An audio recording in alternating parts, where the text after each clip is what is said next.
Ma femme m'a quitté pendant plusieurs semaines, et elle a fini par avouer qu'elle me trompait depuis 4 ans, simplement parce qu'elle s'ennuyait. Et maintenant, elle veut revenir. Je suis totalement perdu face à ma situation actuelle, et je cherche désespérément le moindre éclairage. Ma femme, âgée de 39 ans, et moi, 40 ans, sommes mariés depuis 17 ans. Nous avons 3 filles de 15, 13 et 11 ans. Nous étions amoureux depuis le lycée, ensemble depuis près de 23 ans. Je ne sais presque rien, mais je vais raconter ce que je sais. Il y a 3 jours, ma femme est rentrée du travail. Elle était censée travailler le lendemain, le 4. Elle était paniquée, très émotive, a fait précipitamment un sac pour la nuit, puis elle est partie. Je ne le sais que parce que notre fille aînée était à la maison à ce moment-là. Elle l'a vu faire, a essayé de lui parler, mais elle pleurait, totalement bouleversée, sans dire un mot. Elle semblait au bord de la panique. Depuis, elle ne répond ni à nos messages ni à nos appels. J'ai immédiatement contacté ses parents, qui ont fini par répondre pour me dire qu'elle était en sécurité chez eux, et qu'il fallait faire preuve de patience et de compréhension. Rien de plus. J'ai aussi essayé de joindre sa sœur, son frère et une de ses amies proches au travail. Son frère a dit qu'il ne savait rien. Son amie m'a simplement dit qu'elle était bienvenue au travail ce matin-là, mais qu'elle était partie à l'heure du déjeuner, 3 jours plus tôt. C'est tout ce qu'elle savait. Depuis ces 3 jours, aucun contact de la part de ma femme. Même pas un mot pour les enfants. Personne ne nous dit rien. Je suis là, seul avec mes 3 filles, à essayer de gérer sans elles. Les enfants me demandent sans cesse ce qui se passe, ce qui est arrivé à maman. Et tout ce que je peux leur répondre, c'est qu'elle est chez ses parents, et qu'on doit patienter, comprendre. Mais je meurs d'envie de faire les valises des filles et de foncer là-bas sans prévenir. Ce n'est qu'à 3 heures de route, et rester ici dans cette attente sans réponse est insupportable. Les enfants pensent que nous avons eu une grosse dispute et que nous allons divorcer. Mais c'est tout sauf la vérité. Nous ne nous disputons jamais. Les filles le savent. Je ne comprends pas ce qui se passe. J'aimerais que quelqu'un m'aide à y voir clair, avec un regard logique, parce que mon état émotionnel actuel me fait tourner en rond pendant que j'essaie de tout porter seul. Si quelqu'un mourait, n'est-ce pas son conjoint ou sa famille qu'on préviendrait en premier? Peut-être qu'un traumatisme du passé est remonté à la surface, mais si c'était moi, ma femme serait la première personne vers qui je me tournerais pour chercher du réconfort. Nous ne savons rien. Rien n'a de sens. Je suis assis là, dans le flou, avec les filles. On ne sait rien, et personne ne nous dit rien. Et cela m'inquiète, m'effraie, me met en colère. Je ressens toutes les émotions possibles dans ce genre de situation. Est-ce que quelqu'un pourrait trouver une explication raisonnable? Pourquoi disparaître ainsi, sans un mot, en fantôme, en abandonnant sa propre famille? Première mise à jour. Je ne suis pas très familier avec Reddit. Désolé si je ne poste pas correctement. Je ne sais même pas comment créer un lien vers mon précédent message. La nuit dernière a été très longue. Je n'ai pas dormi. Pardonnez-moi pour cette mise à jour courte, mais je ne pense pas passer beaucoup de temps sur l'ordinateur aujourd'hui. J'ai néanmoins lu tous les commentaires hier, jusque tard dans la nuit, et je continuerai à les lire aujourd'hui. Je vais simplement dire ce que je sais et m'en tenir à cela. Mon beau-père ne m'a pas appelé hier soir, alors j'ai fini par contacter la police. Ils ont procédé à une vérification de bien-être, comme plusieurs d'entre vous me l'avez conseillé. Cela a déclenché une tempête de complications que je ne détaillerai pas ici, mais il s'avère que ma femme avait une liaison depuis au moins 2 ans, très probablement plus. Tout le monde avait raison. L'autre homme a apparemment fait un infarctus mardi, et il est décédé dans la nuit. Il semble certain que ma belle-mère, et probablement aussi ma belle-sœur, étaient au courant de cette liaison et l'ont couverte. Toujours aucun contact de la part de ma femme, ni pour moi ni pour les filles. J'essaie pour l'instant de leur épargner cela. Honnêtement, je n'ai aucune idée de ce que je dois faire maintenant. C'est tout ce que je sais, et c'est déjà bien assez pour me briser. Merci à tous pour votre aide et vos conseils. Je ne sais pas comment avancer à partir de cette nouvelle, mais voilà. Si vous priez, pensez à nous. Deuxième mise à jour. Plusieurs personnes m'ont recommandé ce forum. Je viens de m'y inscrire et je lis de nombreux témoignages, surtout le soir, quand le calme revient dans la maison. C'est alors que mon esprit s'emballe. Je passe par des accès de tristesse profonde, puis une colère fulgurante, puis les deux en même temps. Dormir est devenu presque impossible.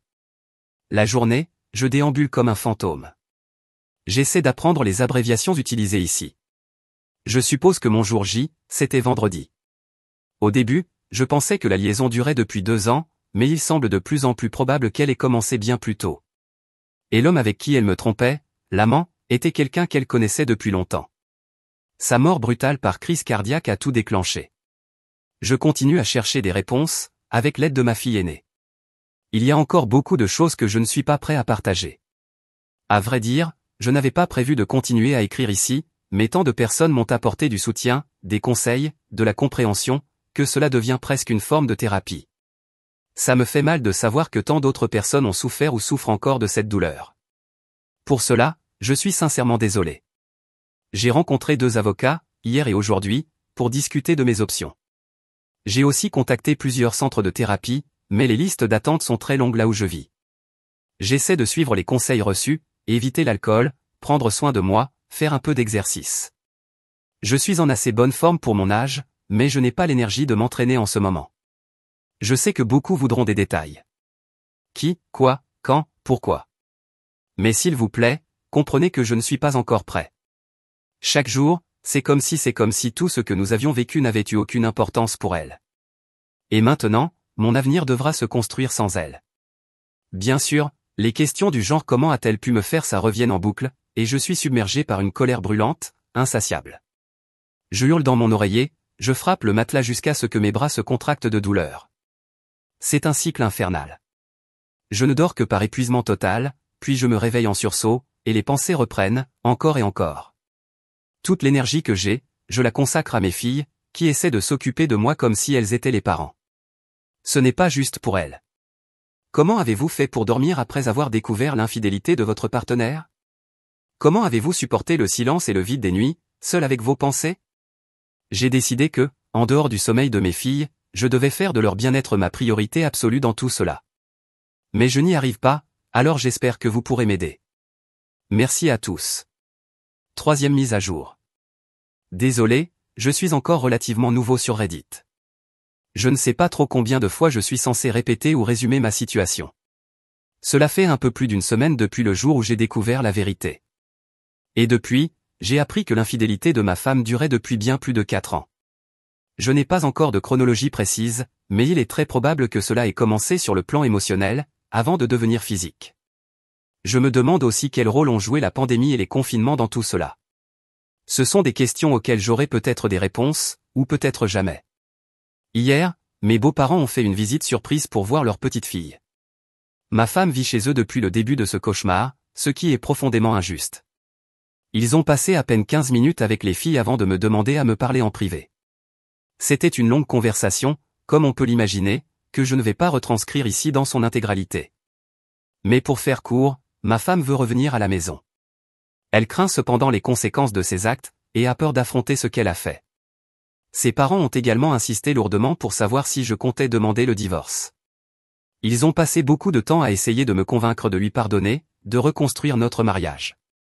Il était évident qu'ils étaient à la fois gênés et honteux, mais tout aussi évident qu'ils voulaient que leur fille quitte leur maison. La discussion est restée très courtoise et respectueuse. J'avoue avoir menti, et je leur ai dit que je ne savais pas encore ce que j'allais faire, alors qu'en réalité, je compte bien divorcer. Mais si je leur révèle cela maintenant, je n'aurai sans doute jamais toute la vérité. Peut-être que je ne l'aurai jamais de toute façon.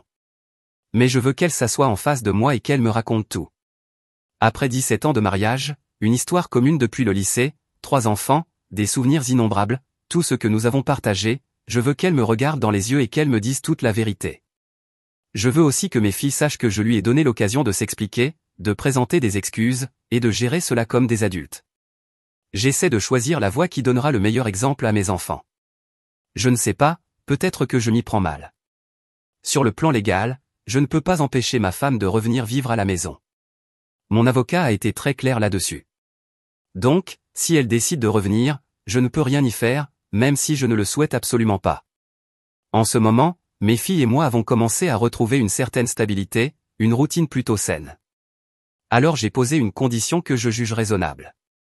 J'ai dit qu'elle pouvait revenir vivre à la maison si, et seulement si, elle acceptait de s'asseoir face à moi, de me regarder droit dans les yeux, et de me révéler tous les détails de sa liaison du début à la fin, en répondant à toutes mes questions, sans hésitation ni mensonge supplémentaire. Ensuite, elle devrait aussi parler aux filles, leur présenter des excuses en personne, et répondre à leurs questions également. Je trouve cela juste, puisqu'elles sont déjà au courant. Évidemment, elle a légalement le droit de rentrer quand elle le souhaite, et elle n'a aucune obligation de se plier à mes exigences. Mais si elle a peur de nous affronter, peut-être que je peux utiliser cela à mon avantage. Est-ce mal? Je ne cherche pas à être manipulateur ou sournois. Je veux juste éviter de revivre ensemble pour l'instant, si je peux gagner un peu de temps. Dans notre État, il y a une période d'attente obligatoire de 90 jours avant qu'un divorce puisse être finalisé. Son retour est donc inévitable. Nous devrons tous les deux reprendre le travail à un moment donné. Et la vie continuera, peu importe ce chaos. J'aimerais juste repousser un peu l'échéance, pour pouvoir planifier, et retrouver un état mental et émotionnel plus sain. Ma femme envoie des messages à nos filles. Elle affirme ne pas vouloir divorcer, et continue de leur présenter des excuses encore et encore. Elles m'ont montré les textos. Elle demande des nouvelles de moi chaque jour, et la réalité de ce qu'elle nous a fait semble enfin la frapper, surtout ces derniers jours. Comment dois-je gérer cela? Est-ce que ma demande était stupide? J'ai le sentiment que ma femme va revenir à la maison plus tôt que prévu. Quoi qu'il en soit, je me sens aujourd'hui confiant dans la direction que je prends. Je ne suis pas bouleversé par cette perspective, car je savais que ce moment finirait par arriver. Je veux simplement prendre la meilleure décision possible pour mes filles, et ensuite pour moi, au fur et à mesure que nous avançons. Merci à chacune et chacun d'entre vous qui m'avez apporté encouragement, conseils et soutien. 4e mise à jour. Ce sera sans doute décevant sur le plan dramatique, mais j'ai besoin de l'écrire, alors désolé pour la longueur. Le week-end a été terrible, mais ma femme est rentrée hier. Tout au long de la semaine, on sentait que ça se préparait. Chaque fois qu'elle franchissait le seuil de la maison auparavant, je l'accueillais avec une étreinte et un baiser. Mais cette fois, il y avait un malaise terrible, une gêne lourde entre nous. Elle s'est approchée de moi, a tenté de me prendre dans ses bras avant de dire un mot, mais je me suis détourné. Incroyable. Comme si rien ne s'était passé. Une fois qu'elle s'est installée, je lui ai naturellement demandé de tout me dire. Et encore une fois, elle a répété qu'elle n'était pas prête.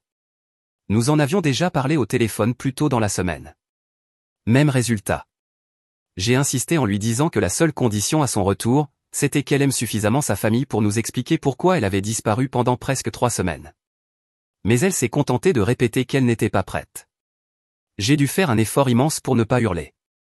J'ai pris plusieurs respirations profondes, j'ai essayé de me calmer. J'ai échoué. Après un long silence, j'ai explosé. J'ai dit qu'elle avait eu une liaison pendant plus de 4 ans avec ce collègue, qu'elle avait prévu de me quitter pour cet autre homme, qu'elle avait coupé les ponts avec toute sa famille, et qu'à présent, elle revenait comme si de rien n'était, sans même respecter la seule condition que j'avais posée. Et que je voulais divorcer. C'est là que tout a basculé. Son langage corporel, son regard, tout indiquait qu'elle n'avait aucune idée de ce que je savais vraiment. Elle m'a regardé avec de grands yeux écarquillés, puis elle est restée là, debout dans la cuisine, fixant le sol, sans rien dire. Totalement figée. Je m'attendais à tout, à des larmes, à une confession émotive, à une explosion. Mais pas à ça. Peut-être qu'elle allait se mettre à crier, à hurler, à me rejeter la faute de sa liaison. Peut-être qu'elle allait adopter un ton sérieux, me dire d'un air grave qu'il fallait qu'on s'asseye et qu'on parle calmement. Mais pas cette réaction-là.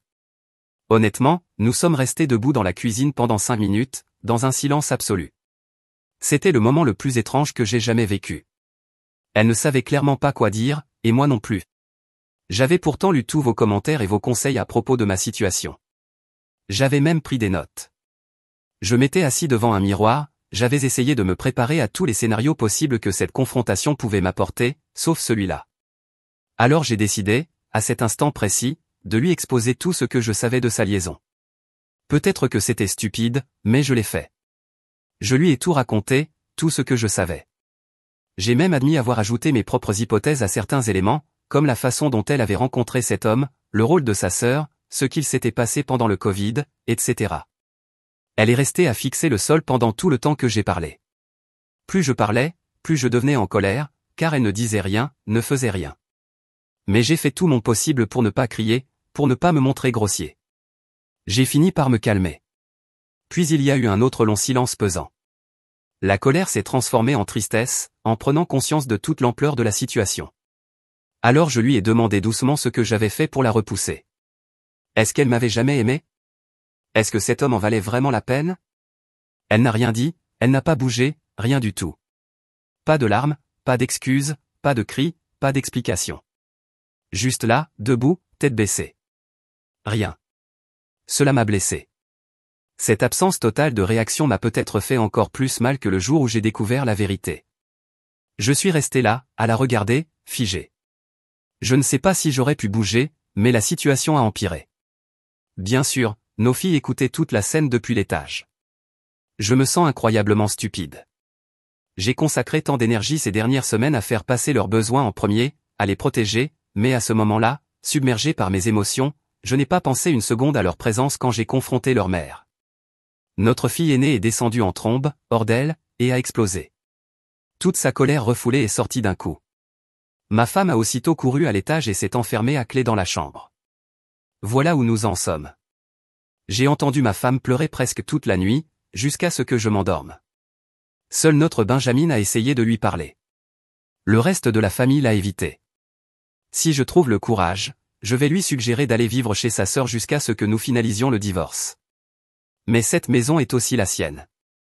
Ce sera invivable si nous devons tous continuer à cohabiter avec elle. Je me suis trompé sur ma femme, et vous tous aviez raison. Je me suis trompé sur toutes nos années ensemble, sur tous nos souvenirs, sur tous les moments qui ont changé notre vie. J'étais convaincu qu'elle tomberait à genoux et me supplierait de lui pardonner. Convaincu qu'elle viderait son cœur, qu'elle raconterait tout ce qu'elle avait fait ces 4 dernières années pour se libérer de sa culpabilité. Cette femme est déjà retournée une fois sur un marché fermier parce qu'on lui avait rendu 10 $ de trop. Et pourtant, nous, sa famille, nous ne valions même pas ça. Je ne vaux même pas ça pour elle. Peut-être que je ne l'ai jamais valu. Et maintenant ? Aujourd'hui a été tellement inconfortable à la maison. Les filles et moi avons essayé de continuer comme les 2 dernières semaines, mais c'est évidemment impossible. Je voudrais juste avancer rapidement, dépasser tout cela, le divorce, les conversations gênantes, les disputes inévitables, les conflits. Je veux juste en finir avec ce drame. À ceux d'entre vous qui ont dû cohabiter avec leur femme après une trahison, comment avez-vous fait, surtout avec des enfants à la maison ? Je sais que ce n'est que le début. Je lis tous ces témoignages qui promettent que ça ira mieux. Mais je me sens encore si loin de ce mieux. Il n'y a pas un instant où je n'ai pas envie de crier ou de pleurer. J'essaie de toutes mes forces de garder un esprit stable pour mes filles, bien sûr, mais je ne sais pas si je vais pouvoir tenir 3 mois comme ça. L'école va reprendre bien avant que tout cela soit terminé. J'imagine que c'est ça, ma vie maintenant. Merci à tous de porter un tel intérêt à mon histoire. Je ne sais pas si le pire est encore à venir ou si nous l'avons déjà vécu. Mais je vous suis reconnaissant pour tout ce que vous pouvez m'apporter pour m'aider à traverser cette prochaine étape. 5e mise à jour. Je ne vais pas bien. Et je ne vais pas bien depuis que ma femme est revenue à la maison. Depuis que j'ai appris pour sa liaison, j'essaie de faire semblant autant que possible, pour mes filles. J'essaie de dire les bonnes choses, de penser positivement, mais ce soir, je dois admettre la vérité. Comme beaucoup d'entre vous l'écrivent chaque jour, ça vient par vagues. Et ce soir, une énorme vague m'a submergé. J'ai perdu mon sang-froid. Le divorce est lancé. Mais ma femme n'a toujours pas engagé d'avocat. J'essaie d'être patient et respectueux à ce sujet, car je commence à entrevoir la possibilité d'un divorce à l'amiable, que nous pourrions gérer en grande partie seuls. Mais après ce soir, je n'en suis plus si sûr. Nous cohabitons la semaine, et ma femme va chez sa sœur les vendredis soirs, puis revient le dimanche soir, car elle travaille tout près de notre maison familiale. Sa sœur habite à 1 heure de route s'il n'y a pas de circulation. Depuis quelques semaines, cette routine s'est installée, faite d'évitement, chacun essayant de continuer tant bien que mal. Ma femme reste plutôt dans son coin, même s'il y a quelques échanges brefs le soir. Sauf entre elle et notre fille aînée, qui ne lui adresse plus la parole depuis plusieurs altercations. Et c'est sans doute mieux ainsi, pour l'instant. Dernièrement, j'ai suivi beaucoup de vos conseils. J'essaie d'appliquer ce que je lis. Je travaille énormément sur ma maîtrise de moi-même en présence de ma femme. Et même si cela me coûte toute mon énergie, j'ai adopté une attitude brève, distante, mais toujours polie et respectueuse. Jusqu'à ce soir. Ces derniers vendredis, elle rentrait du travail, rassemblait quelques affaires et partait chez sa sœur avant même que je sois rentré à la maison. Mais pas ce soir. Ce soir, elle m'attendait dans la cuisine. J'ai tenté de passer sans lui parler, mais elle m'a attrapé doucement la main et m'a demandé si c'était ainsi que j'allais la traiter, simplement parce qu'elle n'était pas encore prête à me parler de sa liaison. C'est la toute première fois qu'elle prononce un mot à ce sujet depuis que tout a explosé, il y a presque 1 mois. J'ai essayé, je vous le promets, de mordre ma langue et de m'éloigner. Mais nos filles n'étaient pas à la maison. La rage a monté en moi. Et j'ai tout laissé sortir. Tout ce que j'avais sur le cœur. Toutes mes douleurs, toutes mes blessures, ma rage, ma misère. J'ai tout déversé sur elle. Je ne saurais même pas vous dire combien de temps cela a duré. J'ai perdu toute notion du temps. J'ai haussé la voix à certains moments, je me suis animé, j'ai parlé fort. J'ai craqué. Je lui ai dit à quel point j'étais brisé, dans quel état de souffrance j'étais chaque jour. Tout ce que je refoulais. Tout ce qui me rongeait. Je pourrais écrire un texte de 4000 mots pour retranscrire tout ce que j'ai dit. Mais une fois lancé, je ne pouvais plus m'arrêter. Bien sûr, j'ai pleuré. Je me suis laissé submerger à nouveau. J'étais tellement en colère contre moi-même ensuite. J'avais tenu bon jusqu'ici. Elle a réussi à m'atteindre. Et je l'ai laissé faire. Je savais que ça finirait par arriver. Et pourtant, c'est écœurant. Cela faisait un moment que ça bouillonnait. Et on ne peut pas tout refouler dans la salle de sport. Pour la première fois, ma femme a elle aussi craqué. Elle s'est effondrée, en larmes. Étonnamment, cela m'a soulagé de la voir enfin souffrir comme moi. Je regrette de ressentir ça, mais il y a eu une certaine satisfaction à la voir s'effondrer. Comme si, enfin, quelqu'un était là, avec un peu de compassion. Étonnamment aussi, elle a bredouillé des excuses à plusieurs reprises pendant que je déversais ma colère. Elle pleurait bruyamment, de façon désordonnée. Et tout ce qu'elle disait, c'était « je suis désolé ». Mais au final, j'ai quitté la cuisine avant qu'elle ait pu se ressaisir suffisamment pour dire autre chose. Je lui ai juste dit de me laisser tranquille. Voilà ce qui s'est passé. Elle est restée un moment dans la cuisine, puis elle est repartie chez sa sœur. Les filles sont rentrées une demi-heure plus tard. Elles ont tout de suite compris que quelque chose s'était passé. Difficile de le cacher. Mais je n'étais pas prêt à en parler. Et je ne pense pas qu'elles aient besoin de savoir cela. Les deux plus jeunes vont beaucoup mieux en ce moment, et je ne veux pas entraver leur progrès.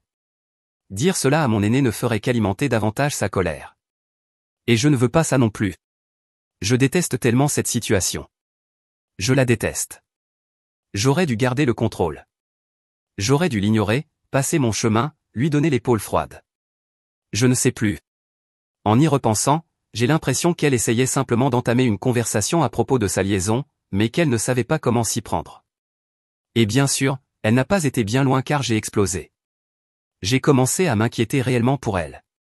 Je sais que beaucoup me critiqueront pour cela, mais je ne veux pas qu'il lui arrive quoi que ce soit de grave. Elle est isolée, seule avec ses pensées, avec presque tout le monde qui lui tourne le dos. Vous pouvez dire qu'elle l'a bien mérité, et ce serait vrai. Mais cela reste un être humain, et la mère de mes enfants. Quel recul pour moi, je suis vraiment déçu de moi-même. Désolé pour ce nouveau monologue interminable. J'ai aussi appelé mon frère pour tout lui déverser. Bon, j'essaierai de recommencer lundi. Je suis seulement humain. En réalité, cela m'a soulagé de tout lui balancer en pleine figure, mais maintenant, bien sûr, les regrets me submergent. Devrais-je lui envoyer un message, ou laisser tomber? Je suis un vrai désastre, mais merci de m'écouter. Merci de m'avoir offert ce soutien dont j'ai tant besoin pour traverser tout cela. Merci aussi pour tous les conseils. En plein chaos, nous avons tous commencé une thérapie. C'est déjà quelque chose. Mais c'est tellement dur. Vraiment, tellement dur. 6e mise à jour. Je sais que beaucoup d'entre vous ont pris de mes nouvelles, et je vous en remercie sincèrement. La plupart d'entre vous avez raison. La situation n'est pas bonne. Je n'ai même pas eu l'occasion de me connecter ces derniers temps. Je voulais peut-être faire une pause loin d'Internet, mais cette semaine m'a fait reculer terriblement. C'était tout simplement affreux. Ma femme ne m'a presque pas laissé seule de toute la semaine. Elle est exagérément gentille, passe son temps à s'excuser pour sa liaison, elle pleure, puis elle m'étouffe de sa présence, frappe à ma porte le soir en voulant parler. Je l'ai ignoré parfois, mais j'ai répondu quand j'en avais la force. J'ai fini par craquer mercredi soir, en lui disant clairement de me laisser tranquille. Puis, hier soir, c'est arrivé. Un peu plus d'un mois après que ma future ex-femme est revenue à la maison, après que sa liaison a éclaté au grand jour. Maintenant que nous sommes entrés dans cette routine de cohabitation inconfortable, elle est venue dans ma chambre une fois les filles endormies, et m'a demandé de parler en privé, mais d'une manière différente de tout ce qu'elle avait tenté durant la semaine. J'ai résisté au début, puis j'ai cédé. Nous sommes descendus au garage et nous sommes installés dans ma voiture, pour éviter de répéter l'erreur de nous confronter devant les enfants. Ce sera long à raconter, désolé. Elle m'a tout raconté, selon ses dires. Nous sommes restés là presque 3 heures. Je ne sais pas combien je dois partager. J'ai passé la nuit blanche. Je l'ai écouté pleurer pendant des heures. Je n'ai pas pu dormir. J'ai aussi pleuré. Puis je me suis mis en colère, puis j'ai dû me retenir d'aller hurler contre elle, puis de nouveau les larmes, puis la colère, encore et encore. Pardonnez-moi si je prends 1 ou 2 jours avant de répondre à quiconque. Mais j'ai besoin de sortir cela de ma tête, puis d'essayer de dormir. Cela n'aide en rien que ma femme passe ses soirées à me supplier de lui donner une autre chance. Ce soir encore. J'ai dû sortir quelques heures juste pour m'éloigner d'elle. C'est tellement douloureux d'être en sa présence. Bref. Elle m'a dit avoir rencontré cet homme par l'intermédiaire de sa sœur bien avant le Covid, il y a environ 5 ans. Apparemment sans aucune intention romantique à l'époque. Il était cadre dans une entreprise où elle voulait travailler, et dans laquelle elle travaille aujourd'hui. Il l'a aidé à y entrer. Son désir de changer d'emploi n'était donc pas lié à sa liaison, mais une fois embauché, les choses ont changé. Il a commencé à flirter avec elle. Tout a commencé par des messages, puis des photos, encore des messages, jusqu'à devenir physique juste avant la pandémie. Elle l'a avoué à sa sœur, et voulait tout me dire à l'époque, mais elle a choisi d'enfouir tout cela et de se taire. Bien sûr, elle affirme qu'elle a cessé tout contact avec lui peu après, mais dès que les restrictions ont été levées, il est revenu vers elle. Elle a repris les échanges, jusqu'à ce que la dimension physique reprenne lorsque les entreprises ont rouvert. Elle prétend avoir mis fin à la liaison à plusieurs reprises, par culpabilité, mais y être toujours revenue. Donc en vérité, cela ne s'est jamais arrêté. Elle m'a même présenté beaucoup de détails. Elle avait préparé un dossier de 5 pages manuscrites retraçant toute la chronologie de sa liaison. Elle me l'a lu intégralement, répondant à mes questions au fil de la lecture. Elle avait menti à propos de ses week-ends avec les filles, menti sur ses déplacements professionnels, menti sur des embouteillages, des soucis familiaux, des sorties shopping, etc. Exactement ce que je soupçonnais. La liste des mensonges était longue. Et moi, je la croyais sur parole. Je ne remettais rien en question. Tout n'était que façade, pour être avec lui. Entendre tout cela ne m'a fait que me sentir encore plus mal. Et vous aviez tous raison. Pourtant, son affection n'a jamais vraiment faibli pendant tout ce temps. Elle n'est jamais devenue distante comme je le lis souvent dans d'autres témoignages. L'intimité avait changé, mais pas au point d'éveiller mes soupçons. Elle admet être tombée amoureuse de cet homme, et avoir rêvé d'une vie avec lui. Il était plus âgé, divorcé, célibataire, et lui promettait plein de choses, des voyages, des cadeaux. Elle a commencé à fantasmer sur une fuite hors de ses responsabilités familiales. Elle disait que l'excitation d'être avec lui était irrésistible, qu'elle s'ennuyait de notre routine familiale. Elle a été incroyablement franche, très émotive, et semblait sincère. J'ai perdu mon calme et j'ai pleuré en plein milieu. C'était douloureux, comme on peut l'imaginer. Puis, une fois sa confession terminée, elle m'a dit qu'elle m'aimait profondément, et qu'elle m'a toujours aimé. Qu'elle était prête à tout pour sauver notre mariage.